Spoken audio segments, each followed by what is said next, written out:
Welcome, fellow wizards, to the Indie Game Lunch Hour. Today we're talking with Bret Black about being adaptable in design.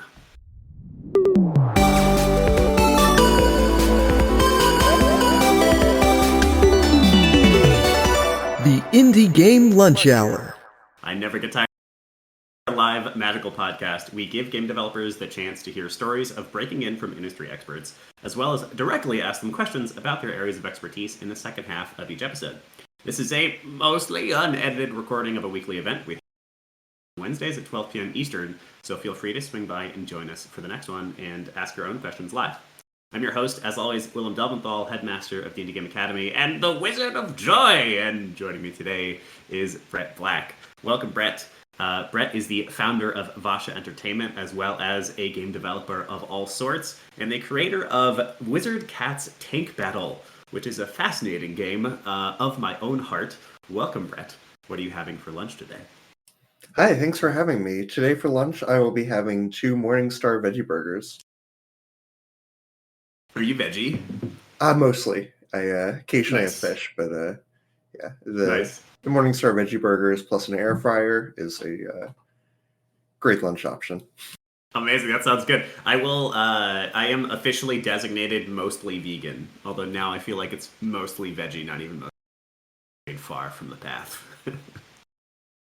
It can be a challenging one. I just like eggs and cheese. Yeah, I try to get dairy is a hard one to give up. Yeah, and it's also one of the most significant ones. Like, it actually makes an impact on your body and your health if you do give it up. Yeah. Well, welcome, Bret. I'm very happy to have you here. You are one of those people that we love to talk to, one of those people who has taken the leap that many dream of in the indie game industry, or just in the game industry at large, and you put your money where your mouth is, and you went and started your own studio and your own game. So our first question, as always, is to ask for your origin story. So tell me, Bret, how you got to where you are today.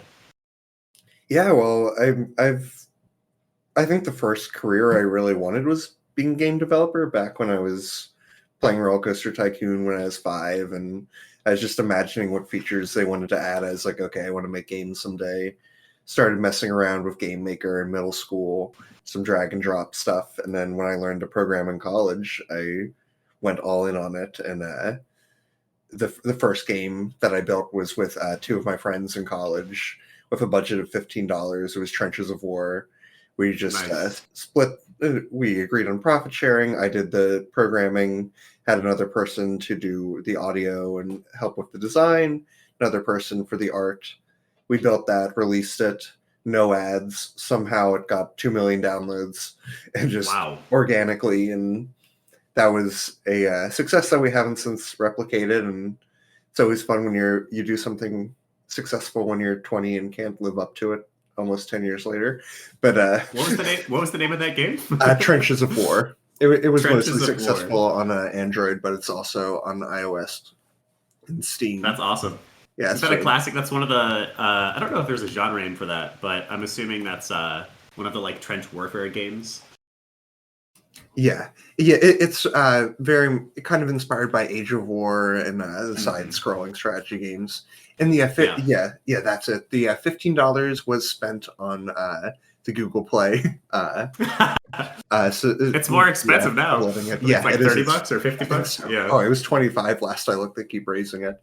Nice. Yep. Yeah. So I did that and just kept going. I've released 4 games through Vasha Entertainment. With a small team, and then a little over a year ago, I left my full-time job to work on Wizard Cats, and that's been my life for the past year. It's been awesome, and yeah. That's freaking awesome. First of all, I love the it's been hard to live up to mindset. That's not something that we run into as often, because oftentimes people are working on their first or second, maybe third title. So I can feel your pain, like having that success early on and then always trying to hit that mark again. Yeah, it gave me a huge confidence boost at a young age, and it was kind of heartbreaking to release additional games while running ads, while having more experience and not being able to replicate that level of success. But You've it's become probably your own more worst common enemy. thing. Yeah.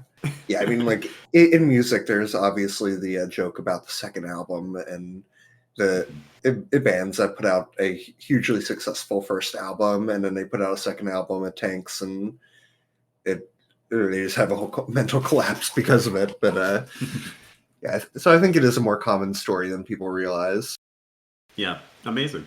Yeah, I mean, at some point, just the linearity of a video game is not real. Life is far more messy, as probably most of you know, or at least you know deep down inside. And so, oftentimes it's not just a clear cut. It always gets better, and that's normal and okay. Tell me though, I want to talk about Wizard Cats, and I want to talk about our subject, but I think it's really worth noting spending a moment with Trenches of War, because that's something you worked on extremely early. It's something you worked on with just friends, and it's something that you had basically no budget for. And that is a situation that many of our listeners are in.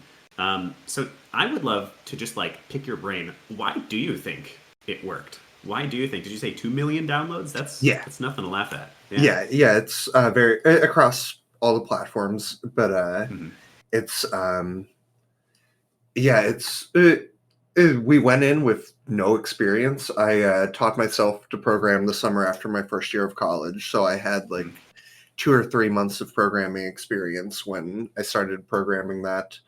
The music composer and co-founder of Vosh Entertainment, Shane, he had music composition experience but no sound effect experience, so he was just Mm-hmm. slamming doors to make gunshot sounds and learning how that went. Our artist was great at painting but had never done pixel art, so we were all going in very blind, which was really scary. And honestly, we didn't really expect the game to go anywhere. It was really more just, this is something that we can put on our resumes. This is something Mm-hmm. that we can put out there. And people started downloading it. And it's, I think a big part of it is that the name was very search engine optimized. Trench and War are both definitely words that people look for. And back then, when we launched it on the App Store, I think it came to Android in like 2014, 2015. Back then, the App Store was saturated, but not nearly to the extent that it is today. And especially today, there's so many casual games put out by large companies that have big marketing budgets and have proper trailers and graphics. So I think we were at the tail end of the space where the mobile market was the continuation of the Flash game world. Is Mm-hmm. that's really what it started out, when the mobile market came out. There was a lot of adaptions of Flash games for mobile, or mobile games inspired by Flash games, and Mm-hmm. that's kind of the approach we were taking with this game, trying to make it something similar to the games we used to love on addictinggames.com.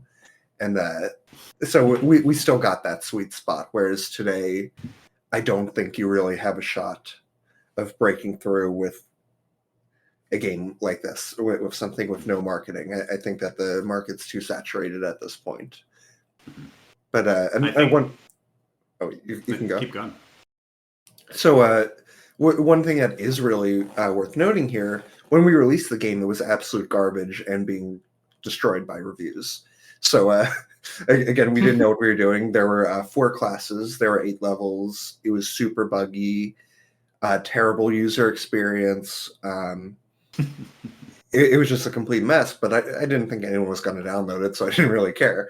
But we were getting reviews, and I made a point of responding to every single review that came in and fixing things based on it. So a lot of this was, it was really starting to take off my senior year of college, and I'd be hanging out with friends that I knew that I wouldn't see much anymore, and a review would come in, and I would go home and fix it. And it was just my mentality. I had a professor who used to make fun of me because apparently I had a very specific face when I was checking reviews, and he would call me out in class and in lab when he knew that I was checking to see Trenches of War That was reviews. delightful. Mm-hmm. But the important thing here, there were a lot of people who left 1-star reviews, really angry, really rude tone. I'd go in, I'd fix a bug, and then I would reply to their review, and they'd change it into a 5-star review and become super fans. Those are the people who would end up feeling. I think a lot of people really feel alienated by devs that don't care about them, And when you're an indie developer, if someone gives you the time to try out your game and you give them the time to actually fix the issues that they report, that's a very good way to build a fan base. That's awesome. I think there's a lot of lessons to take out of that. I want to start by just saying, rest in peace, Flash. We miss you. Oh, what a glorious age. My very first programming experience. Me too. And my first game on addictinggames.com, actually. That is, I feel like there are three main lessons that I can pull out of what you just told us, and I want to hear if you agree with them, or if you have modifications or additional ones. It feels to me like the three things, at least, that seem to work here in Trenches of War are number one, search engine optimization, SEO. It is a fickle beast, but it is something that you can absolutely still game. And by the way, everybody for all time, forever, will always say, boy, there sure were fewer games on X market back in the day. That will just always be true. So I don't know. I've stopped listening to that one. So yes, number one, SEO. Trying to game what people are already searching, and therefore rank higher and get picked up organically. Number two, iteration. That sounds like a huge part of what you did here. You nailed the SEO so there were people coming in and playing your game, and then you were engaging with those people and making the game better over time. There's an old saying that when you finish your game, you're only 50% done, and that's very true. A good game designer is willing to iterate, and any team that tells you that they can't iterate, like, oh, you got to get the design right first, is inexperienced, frankly. There's just no way to get the design right until real people are playing on a consistent basis. And then number three is engage with your community. I loved your point about, talked with 1-star reviews. I listened to their feedback, I implemented their feedback, they changed to 5-star reviews. That is, number one, a great way to boost your star ranking. But number two, people absolutely love being a part of the game development process. So many people want to work in games, but can't for whatever reason, or they don't think they can.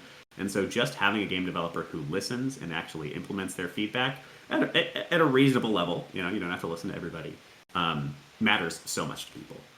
That to me feels like the three lessons from Trenches of War. What do you think about that, Brett? Yeah, I definitely agree with all those. Nice. Good. Anything you want to add or change about that? I guess just to wrap up the Trenches of War story, so like you said, the game's only 50% done. We continued to roll out major updates every month or two for 2 years. And like I said, it started out with 8 levels and 4 units. Now there's 125 levels, and I think I forget how many units are. There's 8 or 10, but we would just alternate between the quality of life feature updates and then content updates, and we'd go between the two. We'd slowly add things like adding cornfields and rising water, bridges, engineers, planes, barracks, just all these features, and a lot of that was based on player feedback, and it was really fun to interact with people as we release these. Awesome. You were doing live ops before live ops was the cool thing. I suppose live ops has been around for a while, but yeah, absolutely. Continuing to work on the game. So let's talk about Wizard Cat's tank battle for a second, and then after that we can talk about some design stuff. So I guess first, just give me the pitch. What is Wizard Cat's tank battle?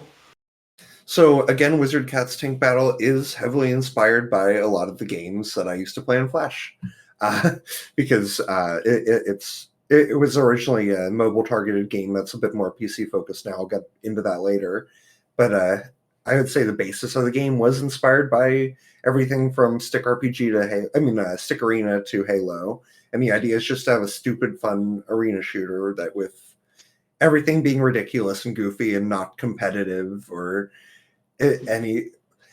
just stupid fun with your friends. And this is achieved through the addition of some RPG mechanics, some MOBA mechanics, some of the skill systems that make those games fun. So the idea with this game is instead of just shooting your enemies, you can also shoot your allies and buff them. So every class has a buff and a debuff.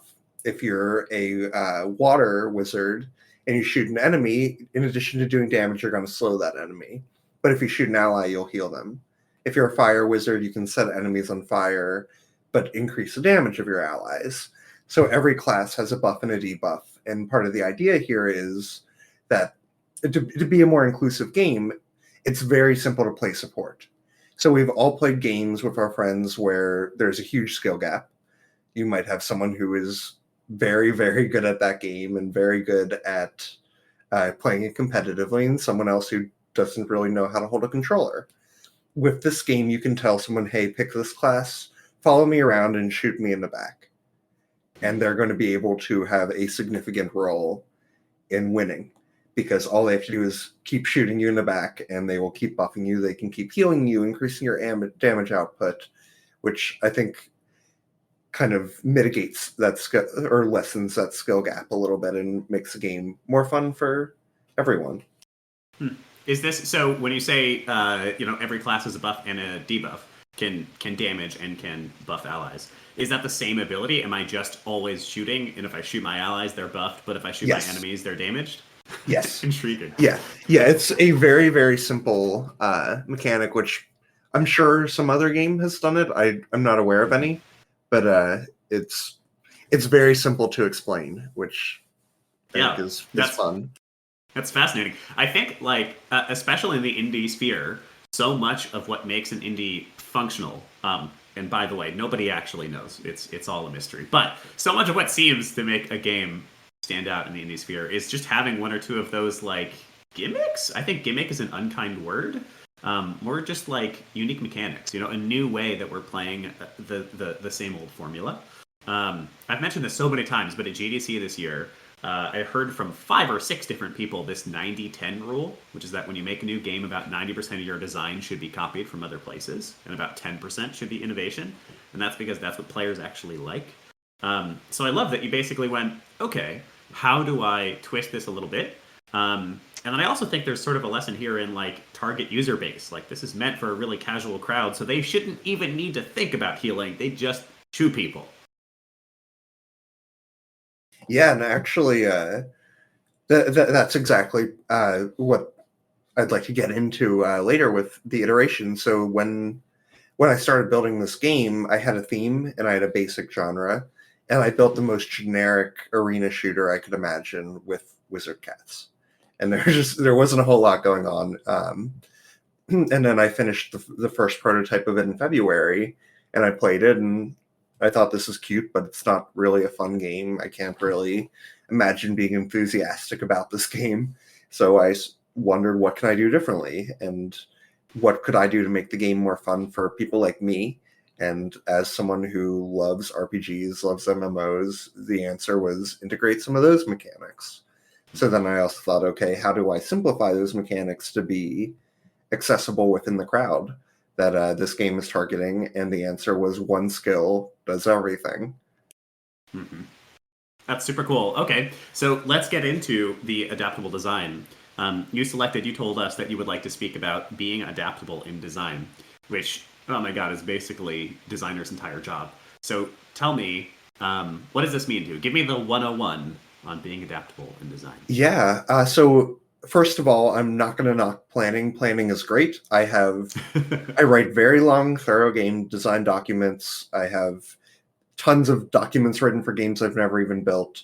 I think planning is great, but I think you should go in expecting change. Like you said, design is great, but you have no idea what a game is actually like until you see people try to play it, and it's usually pretty soul-crushing the first time you watch people make the same mistakes over and over. Not soul-crushing. Success. Every person who hates your game is progress. You go, yes. That is true. That is very true. Yeah, so that was basically... like I said, the original concept of the game was a theme and a basic genre. There wasn't really anything unique about it.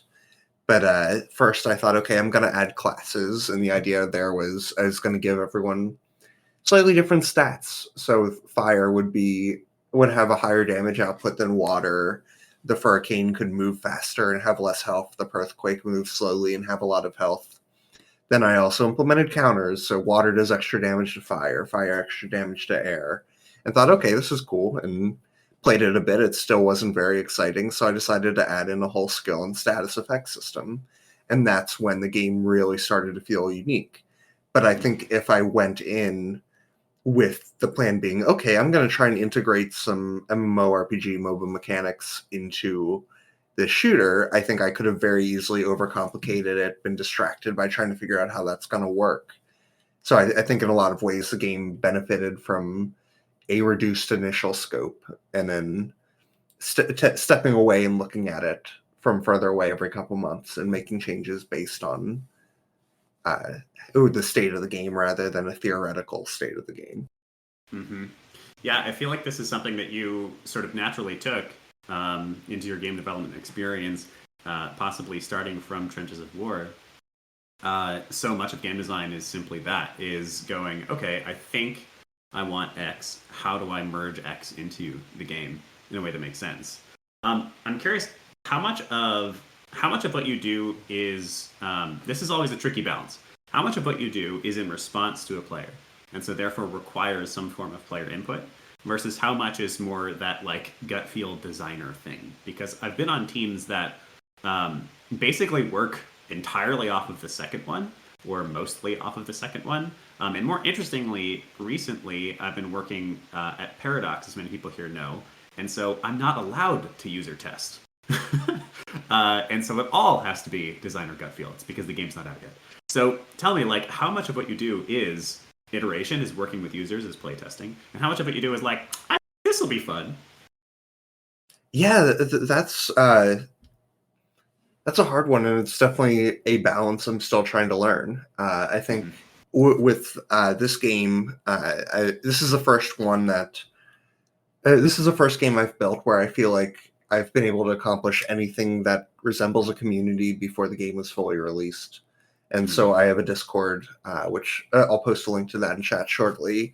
So I created a Discord channel for Wizard Cat's Tank Battle, and in there I have a polls channel. And I very regularly post in there and just ask people to vote on things. And I have a disclaimer in there. This is not binding. This is not making the decision, but it's giving me some feedback to guide my decisions.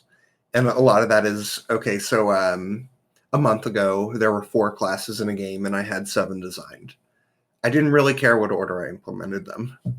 So I put that up to the community. So I had a vote in there, and I implemented the classes in the order that people wanted it. Same with game mode. So right now I'm implementing Capture the Spoon, which is our version of Capture the Flag. But there's also King of the Hill and Mouse Hunt. So there are those 3 in there, and there's a poll for people to vote on those. So there's a lot of stuff like that where I think getting a little bit of direction and guidance from the community is great and should steer decisions. Ultimately, things should not be designed by committee. There needs to be a strong vision. There needs to be someone, ideally a single person, who has a clear vision where things are going, but that person should not be caught up in their own vision and shouldn't be wearing blinders. They should constantly be checking for feedback. So yeah, I don't think that it's really a case of I'm going to defer 30% of decisions to the community. I think more treating the community as advisors and listening to your advisors, as any good leader does, is a really great way to steer development. That's such a wonderful little soundbite, and it's so true. I think this is another one that I feel like I have been unclear exactly how the right approach is, which is exactly how much of exactly how single-minded design should be.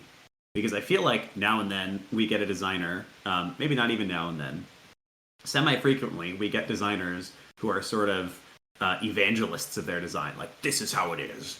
And many of those people are still flexible, but they are fairly straightforward. Here's my design, we're gonna build it, let's build it. And they'll probably still iterate, they'll probably still talk to people. But on the other end of that, you have design by committee, which is, we know the limitations of, there's a reason that that's even a phrase, but at the same time, it incorporates so many mindsets and perspectives that potentially fix problems of that evangelist. Because, that person is one person, and so of course they have blind spots. So once again, here's a spectrum, and I know you can't give me hard percentages, even though I love hard percentages. Like, where is appropriate on that line? How much should be, I think this is right, and so I'm going to do it, versus, well, the community told me that I was wrong, so actually I'll go with the community. Yeah, I think there's a certain point where you do have to trust your gut, and I don't. Yeah, I don't know what it is, but I think ultimately some people some people have better gut reactions than others, and I think that is honestly, maybe that's something you can learn. Maybe it's just something with how your brain works, but I think that is a very key part here. Just like being able to make that judgment of when the community is right. I think, like, yeah, if every single person in your community is riled up about something, you should definitely think about listening to them. I don't think you necessarily need to commit to it. We've all, like there have been many times in my life that I've been riled up about something and everyone around me has too, and whoever was in charge of that decision did not listen to us, and I later realized, oh, okay, like they were actually right here. There are cases, but then there's a million cases on the other end where obviously things would have been better. So yeah, it's really tough. But I think Dylan mentioned democracy, and I think democracy is a interesting term that's often, I think, misunderstood by individuals, and especially in community settings and team settings. And I think a lot of people say, okay, if it's a team of 5 people and I'm 1/5 of that team, a lot of people interpret democracy as meaning I should have 1/5 of the decisions, rather than saying that I contribute 1/5 to the vote. And that's something that, in my experience, has caused issues in some team settings, because people, like, you can, in a purely democratic situation, the majority is going to always get their say, right? And you can be, in a perfect democracy, you can have a dissenting opinion 100% of the time and have 0% of the decisions actually represent your will. So I think that the idea of democracy is challenging in this context, and often misunderstood by communities and teams. So yeah, it's hard. I think, again, like, treating your community as advisors is a very good way of looking at it. And ultimately, you have to make your own decisions. You have to trust your gut. You have to guide your vision. But being open to some pretty radical changes and alternate perspectives from your advising community is key. That's a really fine distinction, and I love it as a point. So to say it again, because it is a fine distinction, democracy does not mean that you get your way 1/5 of the time if there's 5 people in the room. Democracy means that you contribute 20% to the vote. Or, yes, that was right, in a room with 5 people. So the distinction there is that maybe you're wrong all the time. And you vote the wrong way all the time. And frankly, I'm sorry, people. I love you all. You know how positive I am. Sometimes you're just going to be wrong. And sometimes you'll be wrong a lot of times in a row. And that's okay. For instance, I have seen people join games. Like, let's say we're all building an RPG game together, and we bring on a really smart engineer who does, like, camera work, but they typically work on shooting games or something like that. That person may just not be right for a lot of the decisions that are getting made on this project. They might be brilliant at camera work, and they're just what we need for camera work. And in camera work, I'm going to listen to their opinion. But for design, let's say, they might just not be the right person to listen to, and that's okay. And I think where that's hardest is when you're that person.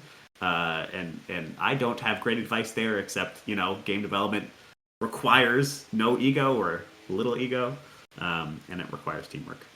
So I'm going to ask you one more question, and let's jump into community questions. The question is, I love giving people, like, actionable, tips. Here's something you can do right now. So what are some of those, 1 or 2 or 3 of those, that you can give to an indie team, a smaller team, on how to incorporate adaptable design?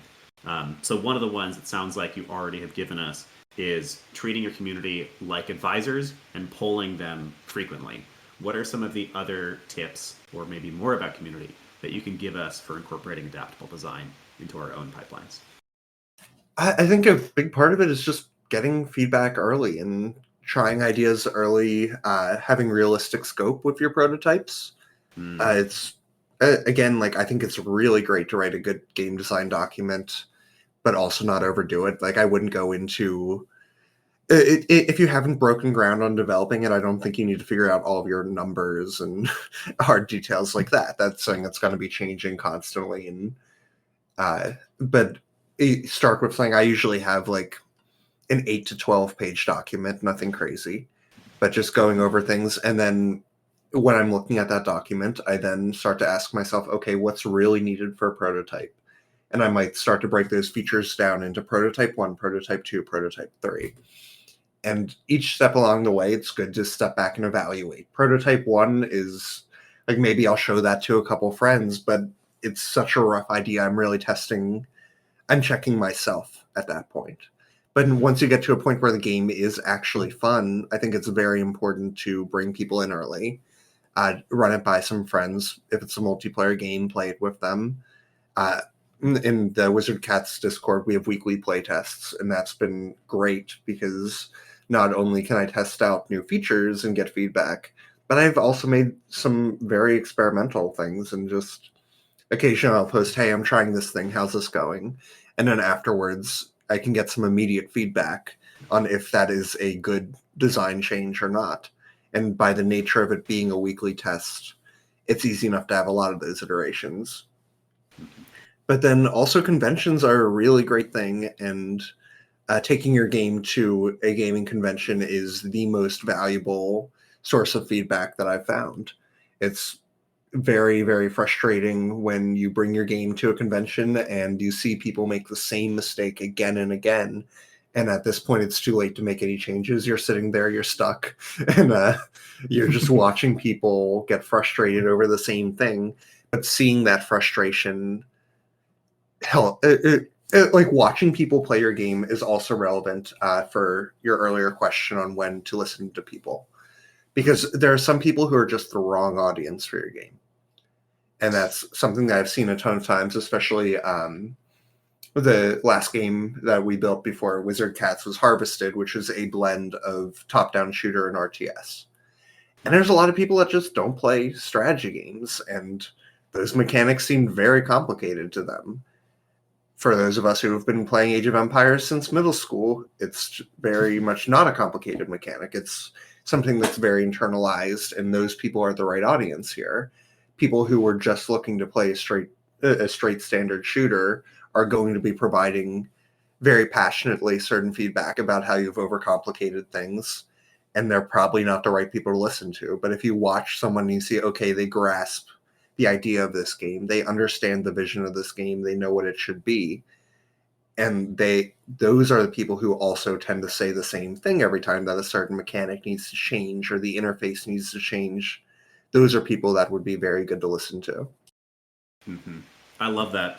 There's two sides to this skill. It is listening to your audience, but also ignoring your audience, and knowing when to ignore people is almost its own skill as well. To pull out of that, I feel like I got 6 takeaways actually, and sort of 3 of them are maybe the same thing, but it's fine. Realistic scope, whew, impossible, but I try. Do your best. Feedback early. This is the one that basically encompasses everything. And actually, I'm just going to scratch that. It doesn't need to be feedback early. Can you hear me scratching it? Feedback. Feedback is the tip. Feedback always and forever, early and late. Break your game into milestones as much as possible. Weekly playtests, such a big one. Conventions are a great one. Rick just posted in the comments, 3 builds, 3 days, 3 builds, no sleep. That's my convention mantra. Love it. And then listen to your super users as much as possible. So figure out who those people are who really know your genre and know your game, and truly give them a little bit more weight when they give you feedback. All right, it is time for community questions. Rick is already on the stage, as always, prepared with our first question. Rick, would you like to go ahead and ask? Brett, what you got? Yeah, thanks for having me up.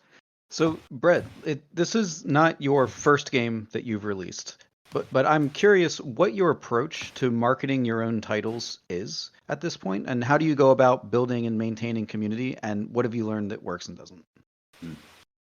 Yeah, so marketing, I will be honest and say it's the biggest question mark for me. It's something I'm still learning, but Wizard Cats, I've definitely learned a lot more about marketing and focused on marketing a lot more than previous titles.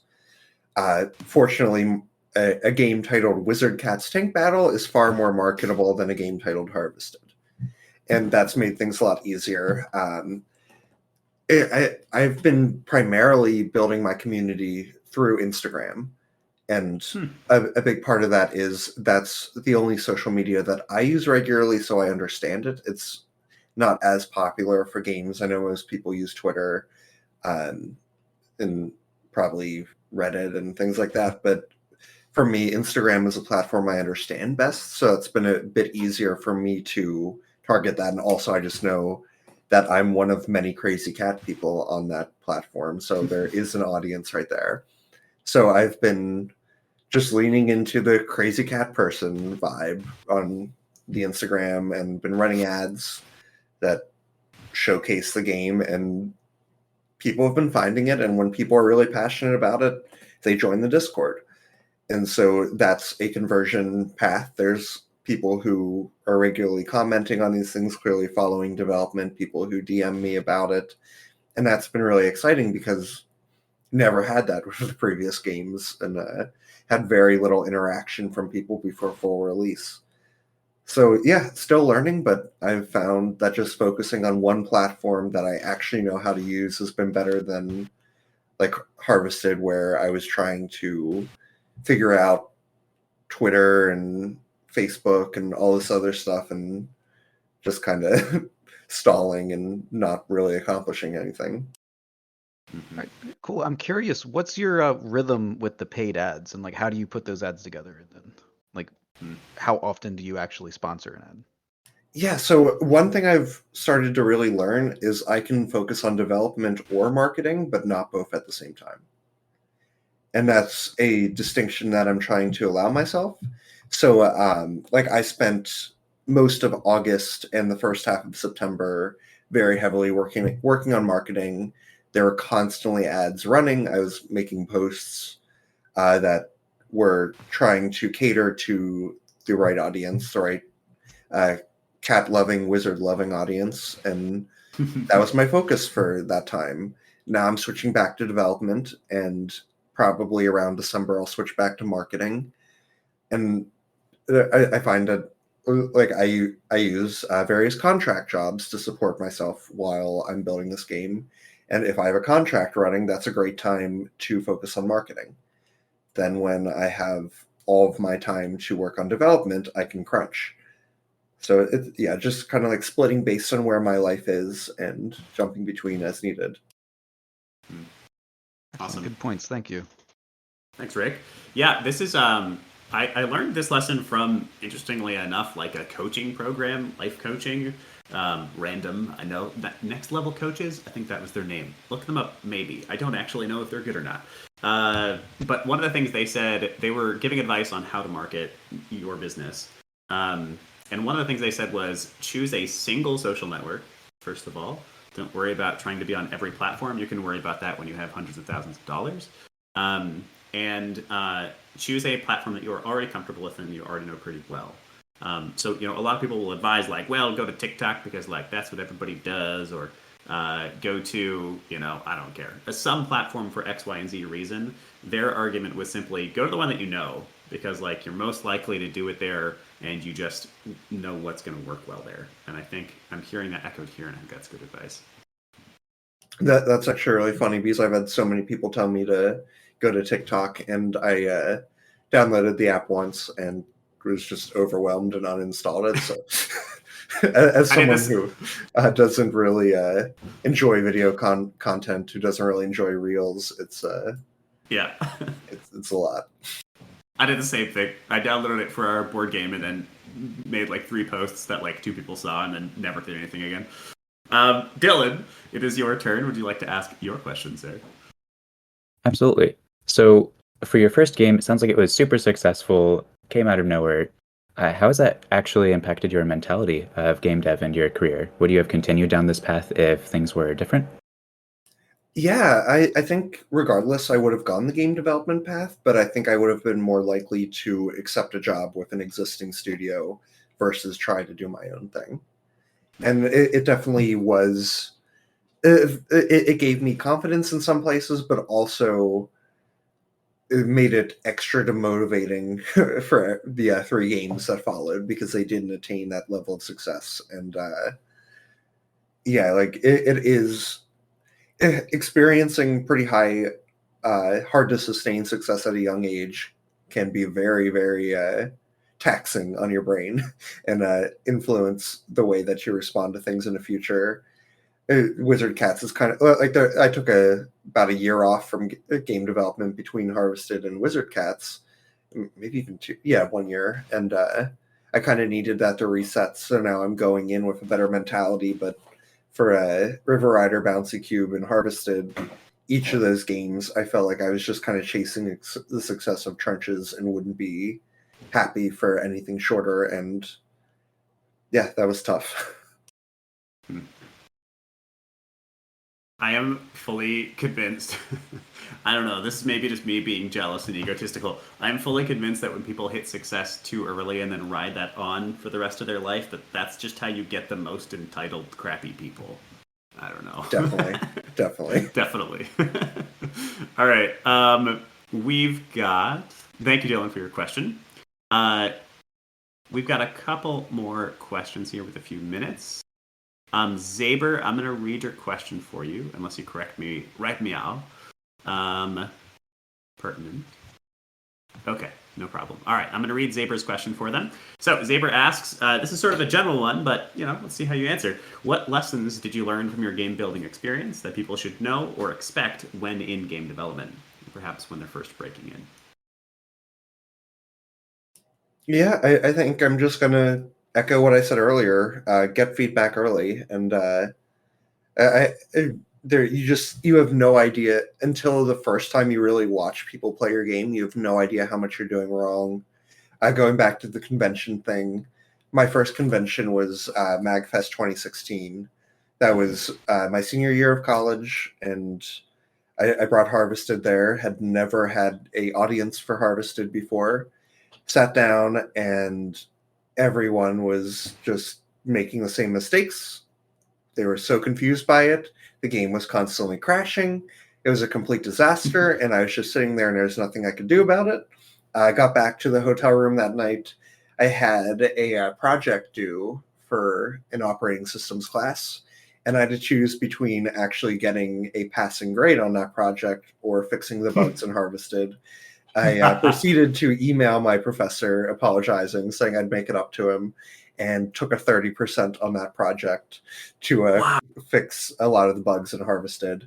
And he was super supportive of it. Like, obviously, he understood the situation, but it was incredibly disheartening and horrifying that first day, just sitting there watching the game crash as people like the standard way that people were interacting with the game was something that I didn't even consider that they would do. It was like there was a dirt patch on the ground and people thought, oh, that's the only place I can put buildings because it was the same shape as the building, and just things like that would have never even crossed my mind until people sat there. And then because at that point the game had been in development for 3 years, there were some pretty drastic changes we had to make, and I wish that we made an effort to get a demo of the game in front of people at an earlier phase. Nice. I love how much you're harping on feedback and iteration because it's so critical, and it's something that especially early developers, early designers avoid because it hurts. Because going, oh, my baby, like, I love this game, I've built it, it's exactly what I want to play, and then you put it in front of other people and they don't like it, is so difficult. But I made that joke earlier, but I mean this. If you can switch to this mindset, you will unlock so much power. Any feedback you get, period, is good feedback.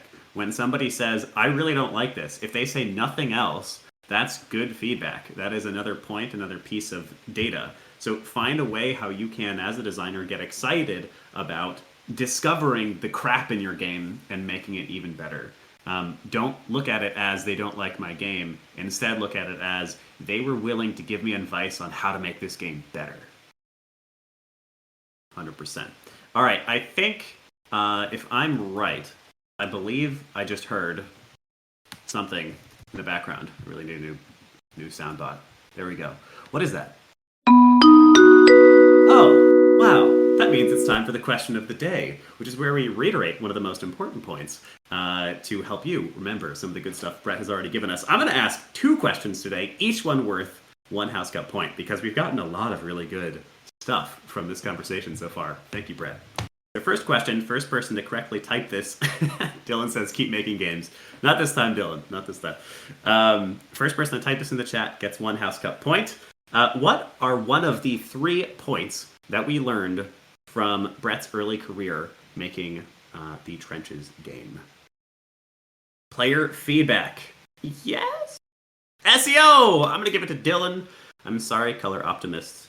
I mean, that's iffy. So the 3 points, as I had them at least, were SEO, optimized for searching in the store you're going to release on, and other places as well, but primarily that store. Iteration is what you were going for, Color Optimist. And then engage with community is the 3rd.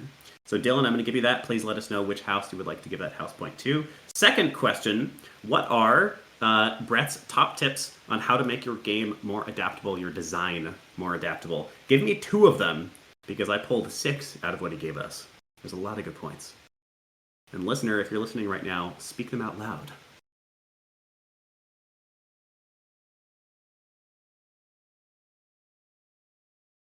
What are 2? Focused prototypes, says Justin. Yeah, yes, sort of yes. Start with simple design. Both of those are kind of the same thing, but I need 2. I need 2 from the same person. Justin or Color Optimist. If you give me one other thing, I will give you the point. Weekly playtests. Well done, Justin. Please let us know which house you would like your House Cup point to. So those 6 points we pulled out of Bret's conversation here were realistic scope. Whew, so hard, but keep doing it. Feedback as much as possible, early and late. Break your production into milestones and keep those milestones each realistically scoped. Tiny prototypes. Weekly playtests. You can do so many playtests and it is almost always valuable. Obviously, there's only so much time in the day, but seriously, playtests are so useful. And then go to conventions and listen to your super users above all else. I love that. All right. I think we've got time for probably one more question.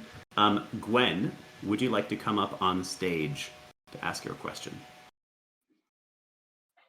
So I've been transitioning from a solo creator to head of a team at my studio. And so I was wondering if you have suggestions about just how do you keep the passion when you move from doing hands-on work directly on your game to mostly doing management? Yeah, that's hard. I haven't been in a position where I was mostly doing management. It's definitely become management is definitely a big part of orchestrating Wizard Cats. There are 5 other people who are working on the game. I'm the only full-time person, but there's various people that are now also contributing very heavily to the game in a part-time capacity. I would say making sure that you still do things hands-on is very key. Is very key.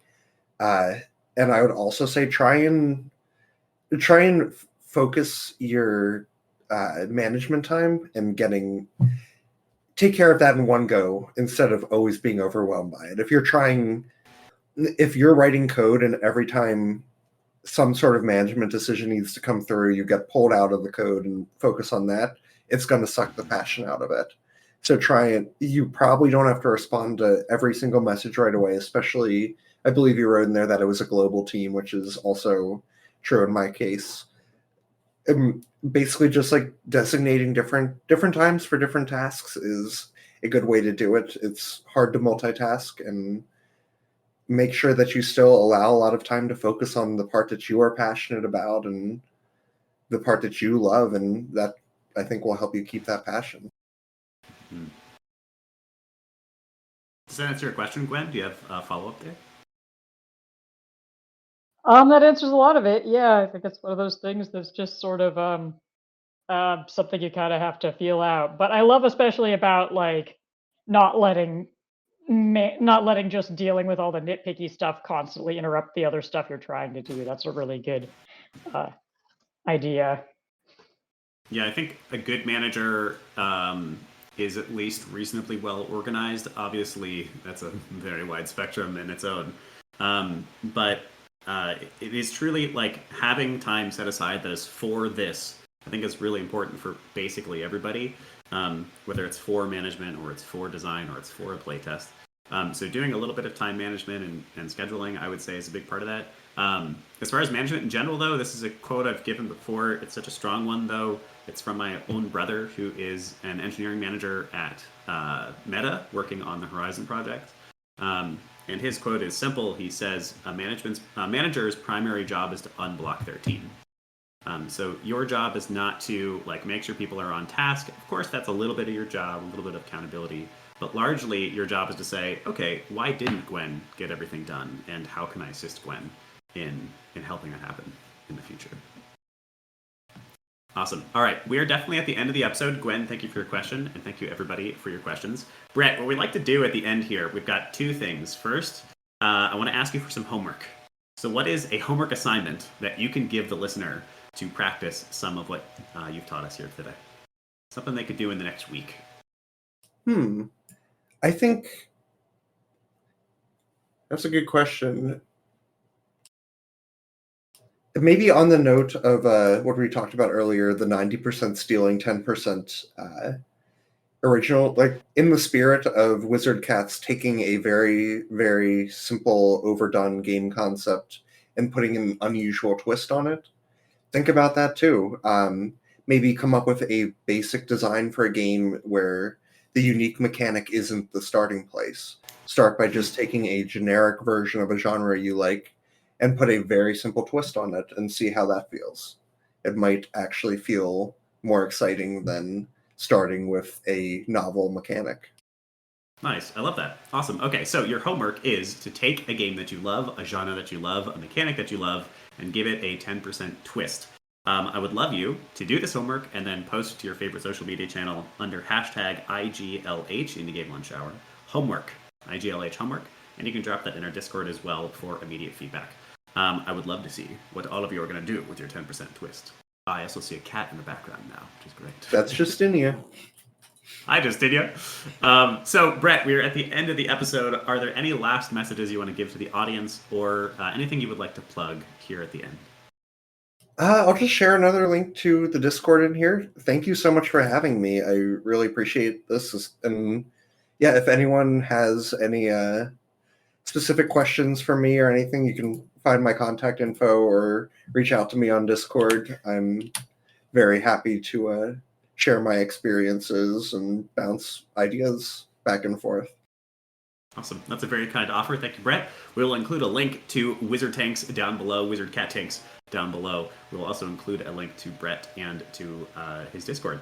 All right. Thank you, everybody. That is going to do it. As always, we'll be back here Wednesday, 12 p.m. Eastern Time in our Discord. There are links to join us down below. So come ask your questions to our next guest of honor. Bret, thank you so much for being here. For answering Thank you for having me. Heck yeah. Thank you, audience, for being here and listening and asking your questions. And listener, thank you for listening. As always, if you enjoyed the episode, we would love it if you would send it to just one other person. There's one person in your life who might enjoy this as well. All right, that's going to be all. Thank you, everybody.